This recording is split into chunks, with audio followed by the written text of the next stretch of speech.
Le plus souvent dans l'histoire, Anonyme était une femme. Les bras se sont levés, les bouches sont exclamées. Maintenant, il faut des mots. Ça dure toute la vie, une évasion. C'est tout le temps à refaire. Un podcast à soi. Je m'appelle Charlotte Bien-Aimée, j'ai 34 ans. Je suis une femme, blanche, hétérosexuelle, maman, féministe, et je fais du documentaire radio. Je viens du nord de la France, d'un milieu privilégié. J'habite aujourd'hui à Paris, dans un quartier bobo. Je crois que je suis devenue féministe grâce à la radio. Depuis plusieurs années, sur les ondes de France Culture, je fais entendre les récits de jeunes femmes qui se battent pour leurs droits ici et ailleurs. Elles m'ont ouvert la voie. À toutes, j'ai demandé « Pourquoi êtes-vous devenue féministe ? Est-ce qu'il y a eu un déclic ?» Je ne sais pas si je pourrais répondre moi-même à cette question. J'y réfléchis encore. Ce que je sais, c'est que le féminisme est devenu comme une évidence. Ça m'a révélé, ça m'a ouvert un autre monde. Aujourd'hui, je me dis ouvertement féministe, et ce n'est pas sans conséquence. Une fois le mot prononcé, je décèle les sourires moqueurs, les regards effrayés. On soupire, on lève les yeux, on me dit qu'il faut changer le mot, que c'est trop clivant. On me dit qu'ici, l'égalité est atteinte, que le combat est futile, dépassé. On me dit que de toute façon, l'égalité est un leurre, parce que les hommes et les femmes, finalement, sont différents. Tout ça me donne envie de poursuivre le travail entamé. Partager les récits intimes, les analyses, les textes et les poèmes, si nombreux, qui racontent ce que vivent les femmes. Faire entendre celles et ceux qui luttent pour une égalité réelle, écouter les blessures et trouver la puissance, réfléchir à où nous en sommes, ce que ça veut dire être une femme, un homme, questionner les rapports de domination, les émancipations possibles. On ira dans les bureaux dorés et dans les rues sales, dans les classes d'école et les chambres à coucher, dans les maisons, les universités, sur les terrains de foot, à l'hôpital, dans les églises, les champs ou les bancs de l'Assemblée. On ira écouter celles qui sont dans la norme et celles qui ne le sont pas. Ceux qui ont des enfants, celles qui n'en voudront jamais, celles qui aiment les femmes et ceux qui aiment les hommes, celles qui aiment les deux, ceux qui ne savent pas, celles qui hésitent. Redevenons des bandites fiévreuses, des enfants acharnés à ne pas rester là où on nous pose. Ce sera un podcast à soi. Nous allons déchirer nos carnavals absurdes cette nuit. Puis, nous nous attaquerons à nos cicatrices. Tous les mois, dans les oreilles, sur Arte Radio. Épisode 1. Sexisme ordinaire en milieu tempéré. Tant que tu travailles pour moi, tu tombes pas enceinte. Interdiction totale. Mon boss, directeur d'un conservatoire de musique, à la cantine, en rigolant. Je demande à un confrère avant une audience. On est d'accord sur une remise de peine ? Réponse. Bien entendu, mon chaton. Paris, palais de justice. Et toi, tu te la rases comment, la chatte ? Au bloc opératoire, au-dessus d'une patiente dont les organes génitaux étaient exposés. Vous conviendrez totalement pour le poste, mais je tiens à vous préciser qu'à profil et compétences égales, nous préférerons recruter un homme. Paris, j'étais élève avocate en recherche de stage. Je crois qu'il est grand temps que tu me suces. Le professeur des universités, chirurgien, avec ta pince, il faut que tu entendes le même bruit que le hurlement d'une chatte en chaleur. Tu sais bien le faire, ce bruit, non ? J'ai lu ces témoignages sur les pages Paye ta robe et Paye ta blouse, qui récoltent des récits de sexisme ordinaire dont sont victimes au quotidien les femmes sur leur lieu de travail. On la garde quand même, car elle est attachante, et puis elle est décorative. J'aurais pu faire entendre les cris de chèvre lancés par des députés à l'Assemblée nationale, alors qu'Alice Thourot s'exprimait à la tribune le jeudi 3 août 2017, ou le caquettement de poules venu interrompre Véronique Masneau en 2013, en plein débat sur les retraites. Oh, ça suffit, là. Mais qui c'est qui s'est fait Écoutez, ça franchement. Arrêtez, quoi. Je suis pas une poule, hein. C'est bon. Ce sexisme ordinaire survient partout, dans tous les milieux sociaux, tous les jours. J'ai pourtant l'impression qu'on en parle moins lorsqu'il s'agit des milieux favorisés, des catégories socio-professionnelles les plus élevées. Pardon ? Vous pouvez répéter un petit peu plus fort ce que vous venez de dire, monsieur le sénateur. Vous venez de dire à mon propos, pendant que je parlais, c'est qui cette nana ? Je souhaite que ce soit bien inscrit. Vous avez gagné peut-être ce matin la palme du misogyne beauf de cette assemblée. J'ai donc voulu creuser, aller chercher ce qui se cache chez les cadres, dans les bureaux de la défense, dans les couloirs des entreprises du CAC 40. J'ai rencontré Florence, 36 ans. Je travaillais pour un éditeur de logiciels, donc dans le domaine de l'informatique. J'ai intégré un service qui se développait, qui était populaire dans l'entreprise et qui était très visible puisque c'était de la communication. Je faisais du marketing en tant que cadre. et j'ai trouvé ma place dans les équipes puisque j'avais une aisance à parler de la technique et aussi un bon relationnel avec mes collègues et également les clients. Donc au démarrage, j'étais très épanouie dans mon travail et dans ma carrière. J'étais très motivée et j'avais de belles perspectives professionnelles. Malheureusement, ça s'est retourné contre moi par la suite. Quand on est une femme dans le milieu technique, je me suis rendu compte que c'était pas si facile que ça. Le fait que je sois célibataire et que je sois pas mariée, que j'ai pas d'enfants, ça a commencé à être un peu des sujets qui étaient tournés à la rigolade de la part d'un groupe de collègues. Certains autres sujets comme la façon dont j'avais été recrutée et sur le fait que les RH tenaient absolument à me recruter alors qu'il y avait d'autres candidats masculins. Du coup, c'était facile de dire que j'avais été recrutée parce que j'étais une femme et ils me faisaient des remarques sur mes tenues vestimentaires ou sur la façon dont je me maquillais ou me coiffais. Et surtout quand je portais des tenues, des jupes. J'arrivais le matin dans le bureau, j'étais pas plus apprêtée que d'habitude, mais j'ai des collègues qui disaient oui, j'ai oublié que t'étais une femme. T'es très jolie aujourd'hui, t'as un rendez-vous ce soir, t'as un rencard, tu vois un mec ce soir. Et du coup, j'en étais venue à porter des jeans et des baskets et à ne plus faire attention, plus prendre de temps pour me faire jolie pour aller au travail, parce que j'avais l'impression que c'était sujet à discussion et j'avais pas spécialement envie d'attirer les regards et j'avais envie de me faire discrète et d'être oubliée finalement. En parallèle, je progressais toujours dans mon poste, donc voilà, c'était des choses. Alors je me retrouvais avec des magazines, avec des femmes dénudées sur mon bureau le matin en arrivant. Un midi, je reviens d'une pause déjeuner. Alors j'avais un bon de réduction pour aller me faire épiler dans un centre d'esthétique. J'étais intégrée dans des mail lists de blagues sexistes et j'étais prise à partie, c'est-à-dire qu'il y avait un certain nombre d'hommes en copie en destinataire et ces mails m'étaient adressés directement et on attendait finalement ma réponse. Donc c'était une façon de me forcer à participer à ce genre de choses. On m'avait envoyé une copie d'une commande d'un panier de sites de déguisement avec des costumes de soubrette, par exemple, qui m'étaient destinés. Donc on me demandait si ça me convenait. Évidemment, je répondais pas, mais c'était quand même assez violent. Je vais les rechercher.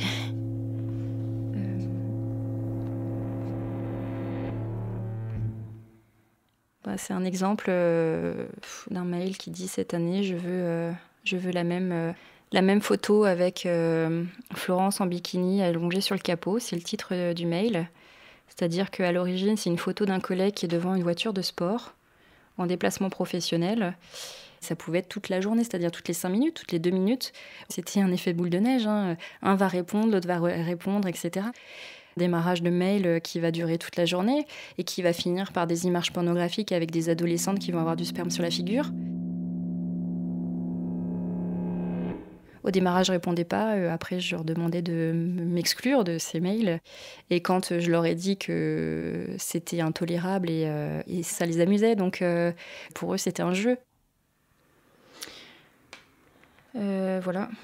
C'est un mail que j'ai reçu un mardi à 15h54 quand j'étais au travail, donc d'un collègue qui était dans un bureau pas très loin. L'intitulé, c'était « Voici les règles de l'homme ». Et donc, ça listait une vingtaine de points sur comment les femmes se comportent et ce qui est insupportable au regard des hommes. C'est-à-dire qu'il y avait toute une liste de choses que les femmes font, soi-disant. Râler, se plaindre, pleurnicher, c'est des choses de manière générale. Et notamment le fait de demander aux hommes de baisser la lunette des toilettes. Il s'était clairement dit, vous avez qu'à le faire vous-même si vous n'êtes pas contente. Il y a combien 16 points comme ça.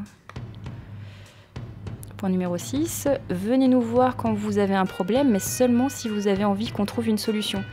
Si c'est pour vous écouter et vous plaindre, il y a des copines pour ça.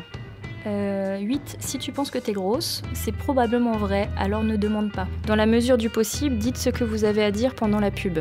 Point numéro 13. Tous les hommes voient seulement 16 couleurs. Comme les paramètres par défaut de Windows. Par exemple, pêche est un fruit, pas une couleur. Pareil pour pomme et citron, on n'a aucune idée de ce qu'est le fuchsia. Point numéro 19, vous avez assez de fringues. Point numéro 20, vous avez trop de chaussures. Et point numéro 21, je suis en forme, rond c'est une forme. Non, j'ai répondu, j'aime beaucoup l'humour, mais explique-moi ce qu'il y a de drôle dans ton mail. Et la réponse est tout doux, tu reviens de vacances, Florence, rigole un peu. Et donc j'ai transféré ce mail à mon responsable en fait. Et je lui dis que je ne comprends pas l'objet de ce courrier, qu'il est rempli de rancœur envers la gente féminine, et que malheureusement ce n'est pas le premier mail de cette teneur que je reçois. Et donc je rappelle que j'avais déjà alerté mon responsable quelques mois auparavant, et que je lui demandais de l'aide, et que là c'était trop, et que pour une seconde fois je lui demandais d'être vigilant et de ne pas tolérer ces déviances, et que je lui disais que si cela venait à se reproduire, je n'hésiterais plus à solliciter la direction et le CHSCT qui s'occupe de la sécurité au travail, car je ne veux plus subir ces propos malvenus, déplacés et clairement stigmatisants. Il n'a jamais répondu. Je n'ai pas de réponse. En écoutant Florence, je me suis rendu compte que le sexisme ordinaire pouvait être un prélude à bien pire. Pourtant, il semble toléré, banalisé, voire même complètement nié. C'est ce que dénonce Brigitte Grésy depuis plusieurs années dans ses livres et ses rapports. Au début, le sexisme prenait des formes très hostiles, très marquées. Les femmes sont incapables de faire des maths, les femmes n'ont pas le sens de l'orientation, etc. Donc, il était visible, repérable. Alors, ça ne veut pas dire qu'on réagissait contre, parce que c'était très difficile, mais il était visible. Et puis, il y a eu le développement des politiques à l'égard des femmes, le développement du droit international, et notamment du droit européen. Et le sexisme a pris des formes beaucoup plus masquées, insidieuses, larvées. Et c'est devenu beaucoup plus difficile. Ça peut être des formes d'incivilité, de mépris, des interpellations familières, ma petite, ma belle, ma jolie, qu'on croit gentille, mais qui en fait instrumentalise l'autre. Ça peut être des formes de séduction unilatérale où les femmes finalement se rétrécissent, se chosifient parce qu'elles veulent être compétentes et ne pas être sollicitées pour leur corps. Ça peut être plein de formes. Moi j'ai un exemple, un grand directeur dans un ministère parle d'une femme qu'il a rencontrée la semaine dernière qui était directrice générale dans un autre ministère. Il est en comité de direction et il dit « Ah oui, comment elle s'appelle ? Vous savez la nénette qu'on a vue la semaine dernière ? La nénette, elle est directrice générale dans un ministère. » On procède par délégitimation, infériorisation de l'autre. Et puis, dernière forme de sexisme, très très très insidieux, c'est le sexisme bienveillant. Qui naît du fait que c'est une nouvelle forme de paternalisme. Voilà que les femmes sont tellement intuitives, tellement sensibles, elles ont tellement le sens d'autrui qu'elles sont formidables. Mais en disant ça, on récupère une division sexuelle du travail. Aux hommes, l'argent, la stratégie, la finance. Aux femmes, les communications et les RH.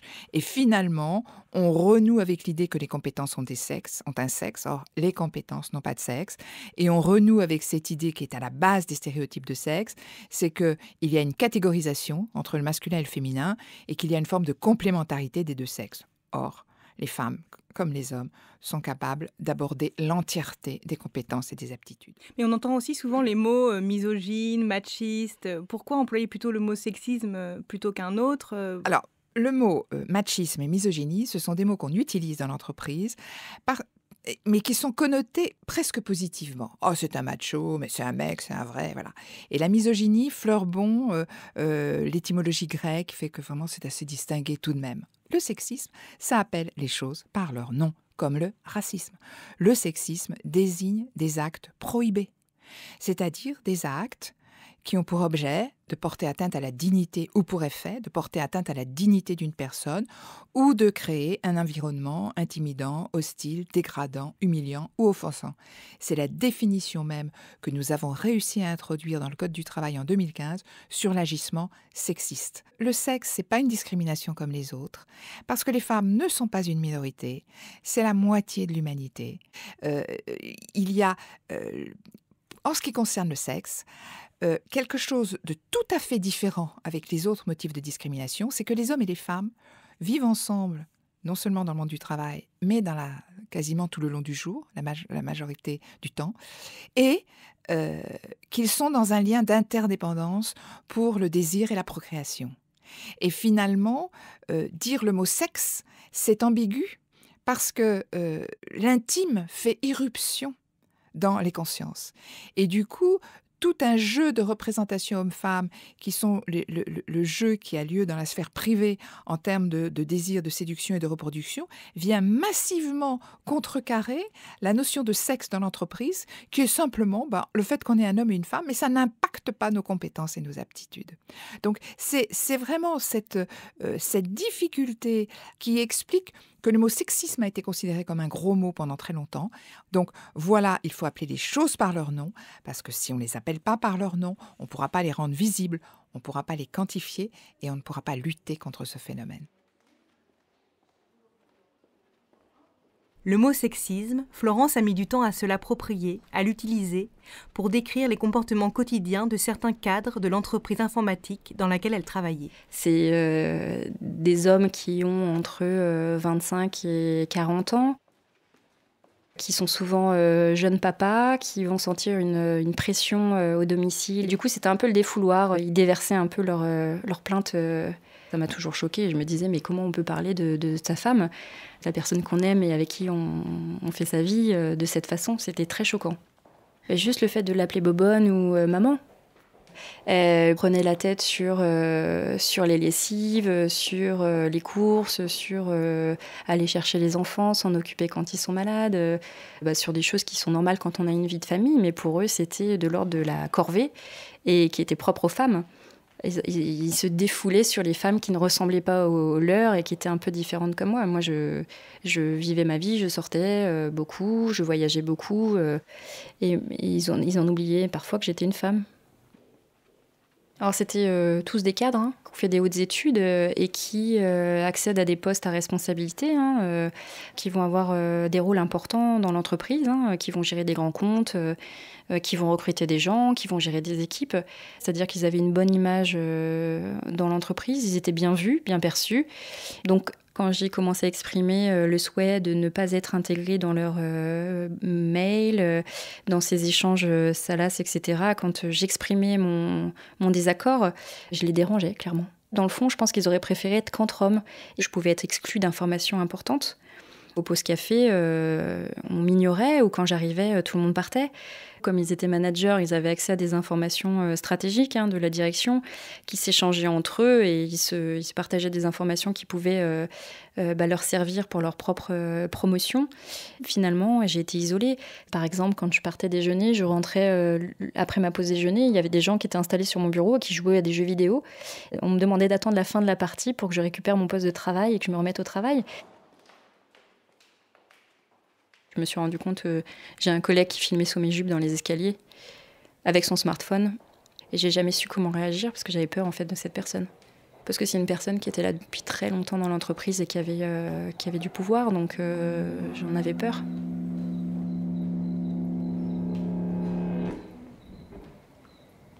Vous pouvez me rabaisser pour l'histoire avec vos mensonges amers et tordus. Vous pouvez me traîner dans la boue, mais comme la poussière, je m'élève pourtant. Mon insolence vous met-elle en colère? Pourquoi vous drapez-vous de tristesse de me voir marcher comme si j'avais des puits de pétrole pompant dans ma salle à manger? Comme de simples lunes et de simples soleils avec la certitude des marées, comme de simples espoirs jaillissants, je m'élève. Donc je me suis concentrée sur mes activités professionnelles pour rester performante et continuer à évoluer et à être productive, parce que mon travail me plaisait beaucoup, vraiment, je le faisais avec passion. Jusqu'au jour où je suis arrivée au travail et progressivement j'ai senti une démotivation, une baisse de productivité et finalement là j'étais touchée. Voilà, j'ai fait un burn-out, j'avais plus envie d'aller au travail, ça s'est fait progressivement sur de longs mois, des douleurs dans le dos, des problèmes de sommeil, d'endormissement, des difficultés à me lever le matin. Voilà, je me renfermais dans mon travail, je continuais à travailler plus que jamais. Et finalement, c'est ce qui m'a épuisée. Je cherchais à être irréprochable au cas où cette situation était révélée. Et j'avais vraiment envie d'avoir tous les arguments de mon côté pour être forte et garder mon poste. Après quelques temps d'arrêt maladie, ce qui ne me ressemblait pas du tout en 8 ans de carrière professionnelle dans cette entreprise, j'ai saisi le conseil des prud'hommes et j'ai alerté finalement la direction. J'ai jamais eu de retour finalement, si ce n'est à travers mon avocate. Elle a dit que c'était du harcèlement moral à caractère sexuel. Pour moi, ça a été un électrochoc parce que finalement, je me rendais pas compte que c'était sexuel. Mais j'ai mis du temps à réaliser aussi ce que c'était vraiment. Ça peut arriver à n'importe qui au quotidien sous des petites formes finalement, des remarques anodines qui vont devenir de plus en plus fortes. Ça peut être bonjour Miss ou comment vas-tu ma belle aujourd'hui. Alors c'est peut-être vu comme une marque de sympathie, mais quand on est collaborateur et qu'on a envie d'être respecté en tant que collègue, on n'a pas envie de s'entendre s'appeler Miss plutôt par son prénom. Donc j'aurais préféré qu'on me dise bonjour Florence plutôt que bonjour Miss. J'avais l'impression d'être une femme objet qu'on fait défiler, qui est jolie et à qui on donne pas la parole. Donc Miss, pour moi, c'est Miss France et c'est pas très flatteur, quoi. J'ai un prénom, j'ai une identité, j'ai des compétences. Voilà, je suis unique, donc je suis pas une Miss et j'ai pas envie qu'on m'appelle Miss parce que pour moi, c'est réducteur et c'est ignorer l'identité de la personne qu'on a en face de soi. Voulez-vous me voir briser, la tête et les yeux baissés, les épaules tombantes comme des larmes, affaiblies par mes pleurs émouvants? Est-ce mon dédain qui vous blesse? Ne prenez-vous pas affreusement mal de me voir rire comme si j'avais des mines d'or creusant dans mon potager? Vous pouvez m'abattre de vos paroles, me découper avec vos yeux, me tuer de toute votre haine, mais comme l'air, je m'élève pourtant. Ma sensualité vous met-elle en colère? Cela vous surprend-il vraiment de me voir danser comme si j'avais des diamants à la jointure de mes cuisses? Hors des cabanes honteuses de l'histoire, je m'élève. Surgissant d'un passé enraciné de douleur, je m'élève. Je suis un océan noir, bondissant et large, jaillissant et gonflant, je tiens dans la marée. En laissant derrière moi des nuits de terreur et de peur, je m'élève. Vers une aube merveilleusement claire, je m'élève. Emportant les présents que mes ancêtres m'ont donnés, je suis le rêve et l'espérance de l'esclave. Je m'élève. Je m'élève. Je m'élève.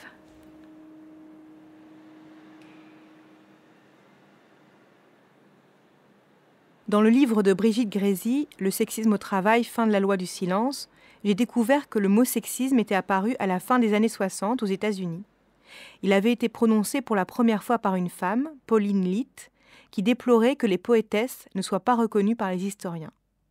Elle avait utilisé ce mot par analogie au mot racisme, pour mettre en évidence le déséquilibre hiérarchique entre les hommes et les femmes. J'ai trouvé cette analogie assez éclairante. Et puis, j'ai pensé à toutes ces femmes qui subissent les deux discriminations et qui tentent de faire entendre leur voix. L'une d'elles, Marie da Silva, vient de créer une agence d'empowerment et de stratégie dédiée aux femmes non blanches qui subissent à la fois le sexisme et le racisme au travail et qui s'appelle Encali Works. Étant femme, étant noire, je suis doublement dominée. De par ma race, j'entends race en termes de race sociale, c'est-à-dire le fait d'être noire, appelle du racisme, le fait d'être femme, appelle du sexisme.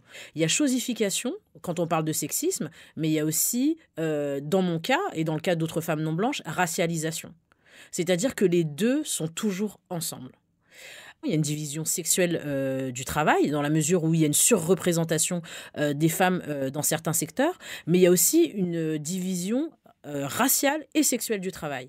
Il n'y a qu'à regarder, par exemple, la surreprésentation des femmes non blanches dans les domaines du care, dans les domaines de la gériatrie, par exemple. Dans le domaine de la garde d'enfants, il y a des rapports de domination entre les femmes. C'est-à-dire qu'il y a des femmes aujourd'hui en France qui sont chargées de délivrer d'autres femmes de leur charge mentale, mais qui gardent la leur. Alors c'est un champ qui est vastement inexploré. Et là où la difficulté est encore plus évidente, c'est qu'on n'a pas d'outils statistiques. On a du mal à parler de ces questions-là parce qu'on ne voit pas les couleurs, parce que c'est la patrie des droits de l'homme, etc.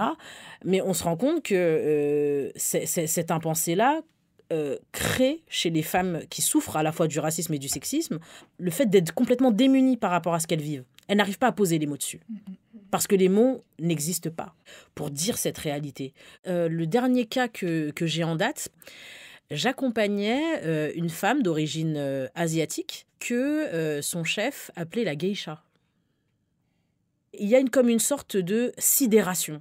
On est sidéré par ce que l'on subit, donc du coup, on le nie, On refuse de croire ce que l'on vit, on refuse de se mettre en face de ce que l'on vit, on intériorise jusqu'à imploser. Moi, je dirais aussi que l'effet est double. C'est un effet sur les femmes, très souvent, parce que ces manifestations-là portent atteinte à leur confiance en elles, c'est-à-dire choquent profondément leur sens du respect de l'individu. Alors, elles ont tendance à minimiser l'affaire ou voire à le dénier. Oh, il a fait ça, c'est pour mon bien, c'est pour me bisuter. Soit en le blanchissant totalement. Mais non, ça, c'est pas du sexisme, ma vieille, fais attention. Autrement dit, dans la mesure où la question du sexisme n'est pas prise en compte dans les organisations de travail, et ça n'est pas pris en compte aujourd'hui, sauf quelques grandes entreprises qui s'y mettent, mais fondamentalement, c'est pas pris en compte. Alors, on a des attitudes qui sont, je dis, de l'ordre du déni. Du même coup, elles s'auto-excluent. Elles s'autocensurent et depuis l'enfance. C'est-à-dire, si elles ne vont pas dans des métiers majoritairement masculins, c'est qu'elles disent que de toute façon, on va leur faire la peau, que ça va être très dur. Donc, le gros effet énorme, c'est la marginalisation. Les retours de congés de maternité. Il y a des histoires qui sont innommables dans les entreprises. Des histoires de placardisation innommables.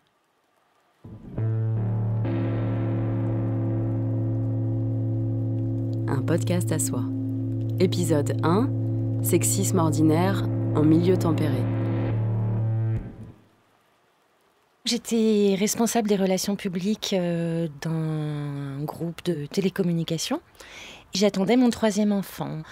J'étais arrêtée assez tôt dans ma grossesse et pendant ma grossesse, j'ai changé de patron. J'ai rencontré Pascal, 42 ans, grâce au site Vie de mère, lancé par la CGT des cadres, ingénieurs et techniciens en octobre 2016. Comme beaucoup d'autres femmes, elle y avait déposé son témoignage, illustrant l'impact de la maternité sur son évolution salariale et sa carrière. Et quand je suis revenue après mon congé maternité pour reprendre mon poste, j'ai découvert que mon nouveau patron avait cherché à me remplacer.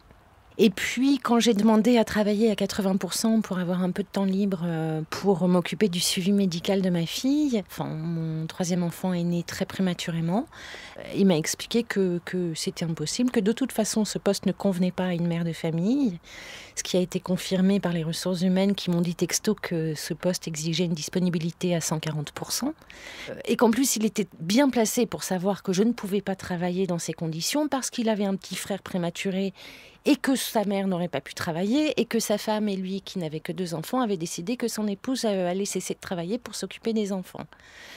J'étais stupéfaite, un peu assommée par cette réponse. Je me suis sentie affreusement coupable d'avoir tant d'enfants.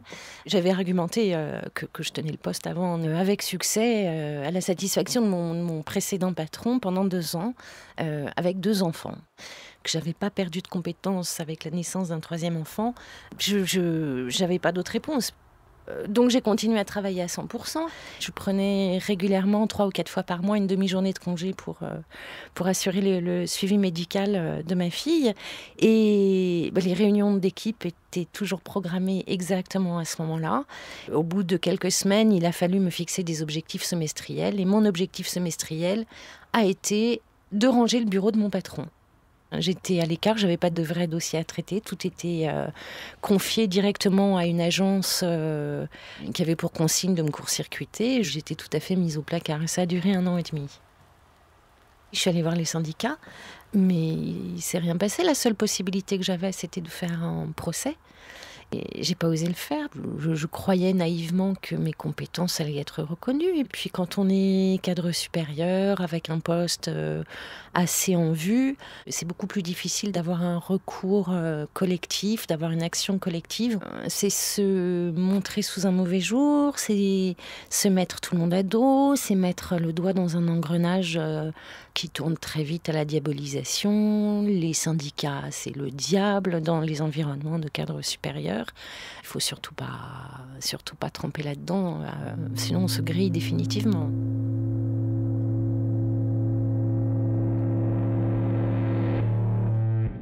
J'ai eu un épisode de dépression nerveuse, j'ai été arrêtée pendant 3 ou 4 mois. Puis vite, j'ai repris du poil de la bête parce que je suis comme ça. Et j'ai fini par quitter ce poste pour créer une entreprise de vêtements pour bébés prématurés en l'occurrence.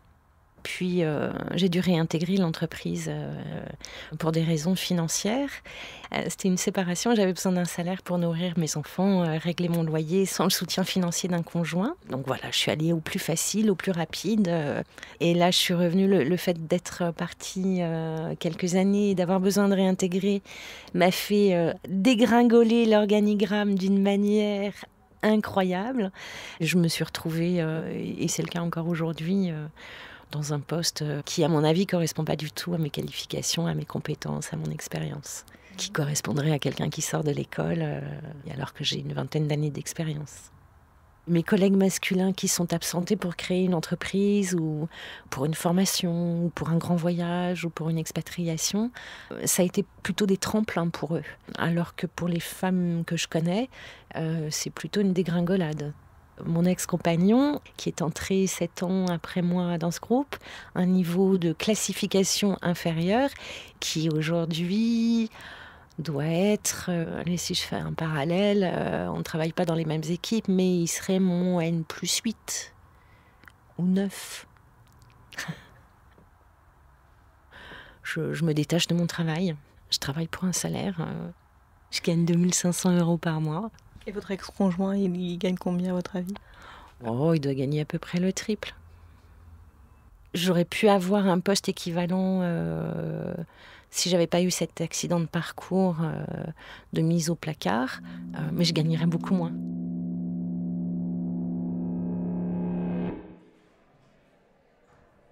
Sur le site Vie de mère, on apprend que les femmes cadres gagnent en moyenne 26% de moins que les hommes.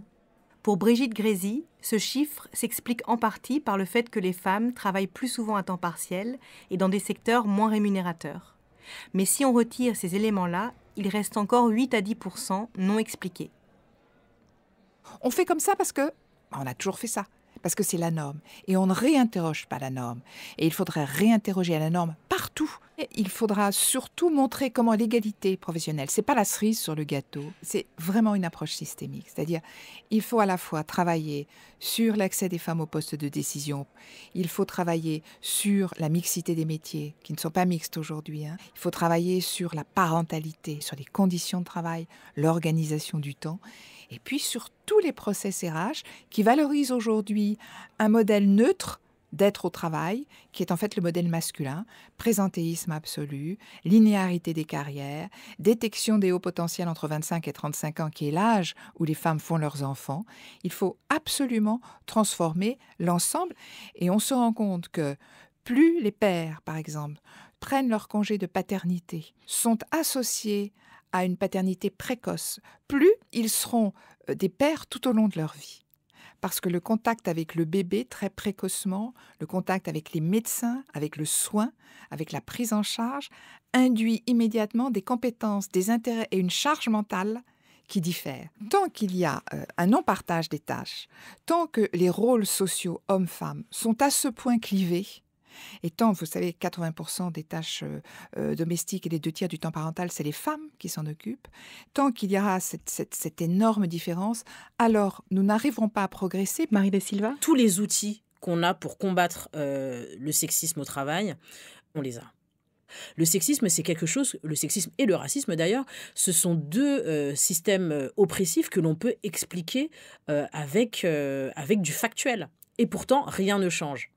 C'est-à-dire qu'il y a juste un manque de volonté politique de la part des hommes. Quand on a le pouvoir, on ne le lâche pas. Mais ce qui est étonnant, c'est qu'il y a aussi un pouvoir de la sphère privée. C'est-à-dire manager la sphère privée, avoir l'amour des enfants. Parce que quand on s'occupe des enfants, vers qui viennent les enfants le soir? Dans les jambes de qui? De la mère.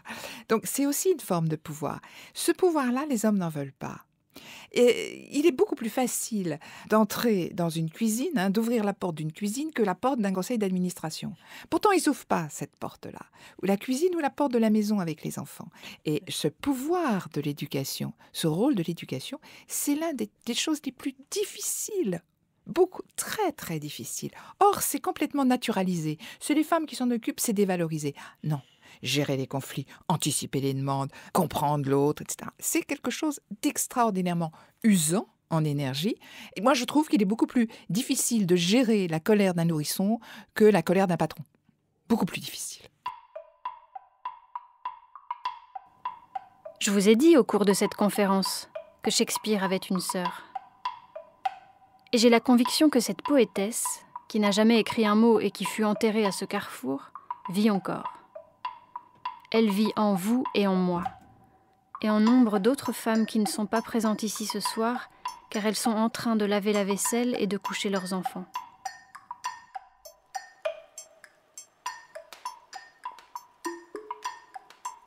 Il y a des grands discours qui sont en décalage avec la réalité. Les chartes d'égalité entre les hommes et les femmes, c'est les engagements d'une entreprise annoncés à grand renfort de communication interne et de relations presse sur allez, on n'organise plus de réunions après 17h30. En vrai, on n'organise pas de réunions après 17h30, mais on va présenter dans une direction de la communication la nouvelle charte de l'entreprise un mercredi, sachant qu'il y a 60% de la direction de la communication qui est composée de femmes qui travaillent à 80%. Et ces femmes qui travaillent à 80% sont absentes le mercredi. Je ne connais pas d'hommes qui travaillent à 80% et qui s'absentent le mercredi, j'en connais aucun. Aucun. Je connais plein de femmes, j'ai plein de collègues qui font ça. J'ai pas l'impression que ce soit particulièrement mal vu, mais quand on veut changer de poste, c'est quand même un sacré handicap. Et si on veut une promotion, c'est pas la peine. On n'a pas une promotion quand on travaille à temps partiel et qu'on n'est pas là les mercredis. Si vous voulez discuter de manière un peu informelle avec votre patron ou avec votre N+2 ou N+3, le croiser de temps en temps pour vous faire bien voir qu'il pense à vous quand il y a un dossier intéressant, faut traîner le soir. Il ne faut pas être pressé, il ne faut pas avoir ce petit chrono dans la tête qu'on a quand il faut récupérer les enfants à l'école, à la crèche ou rentrer vite pour préparer le dîner et faire en sorte qu'ils soient couchés avant 20h30. Enfin, ça n'existe pas, ça. Les deux collègues dont je suis la plus proche, on a les mêmes jobs. Elles ont toutes les deux des maris qui travaillent dans le même groupe et qui ne vont jamais chercher les enfants le soir, c'est pas eux. Il faut quitter le monde de l'entreprise, il faut créer son entreprise. Il faut demander à nos fils de débarrasser la table et à nos filles de réparer la voiture. Il faudrait qu'il y ait plus d'hommes qui écoutent leurs femmes, leurs sœurs, leurs mères, leurs filles sur ce qu'elles rencontrent en les écoutant vraiment. Et leurs collaboratrices en les écoutant vraiment. Et puis il faut corriger nos propres clichés. Quand j'ai été vraiment victime de sexisme, j'ai trouvé ça normal. Finalement d'être mise à l'écart parce que j'avais 3 enfants. Et j'ai cru que c'était normal de faire d'une certaine manière le sacrifice d'une carrière, d'une évolution professionnelle harmonieuse pour prioriser ma famille. Je n'ai pas lutté contre, la porte de sortie, ça a été de m'échapper de là, ça n'a pas été de lutter parce que je ne m'en sentais pas les moyens. Et puis ces sujets sur les inégalités entre les hommes et les femmes dans l'univers de l'entreprise, ça paraît tellement dépassé que quand on en parle, on est vite taxé d'amertume, d'hystérie, d'exagérer ou de mal prendre les choses. C'est pas pris au sérieux. J'aurais dû mettre le feu. Je commence tous mes ateliers en disant « c'est la guerre ». Et parce que nous sommes en guerre, il faut savoir quelle arme on prend, quelle stratégie de défense on adopte par rapport à des environnements qui sont par définition toxiques. Qu'est-ce que je fais si mon collègue me fait une remarque quant à la longueur de ma jupe ? Qu'est-ce qu'on fait par rapport au collègue qui me fait une remarque raciste ? Comment j'affronte ça ? Comment je cherche justement à limiter l'effet de la microagression ? Comment je me repositionne ? Ce qui me semble très important dans tous ces stages d'accompagnement personnel, c'est à chaque fois de ne pas renvoyer à leur histoire individuelle les femmes, mais de leur dire ce que vous vivez là, c'est aussi une histoire collective. Parce qu'on voit des coachs qui disent « mais allez-y, osez être chef, osez ».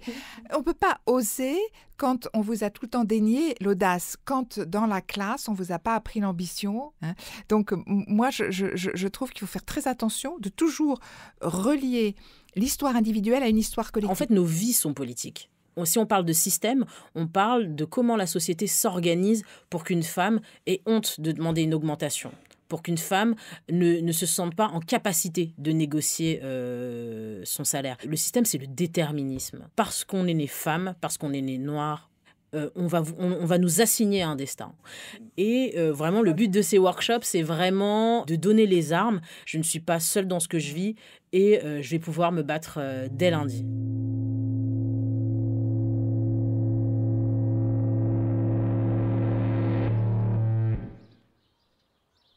C'était un podcast à soi. Pour entendre des récits et des analyses, de l'intime et du politique, des trajectoires personnelles au cœur d'enjeux collectifs. Ce sera tous les premiers mercredis du mois, en partenariat avec le magazine Cosette, sur arteradio.com. Prochain épisode, être une femme, boxer comme un homme.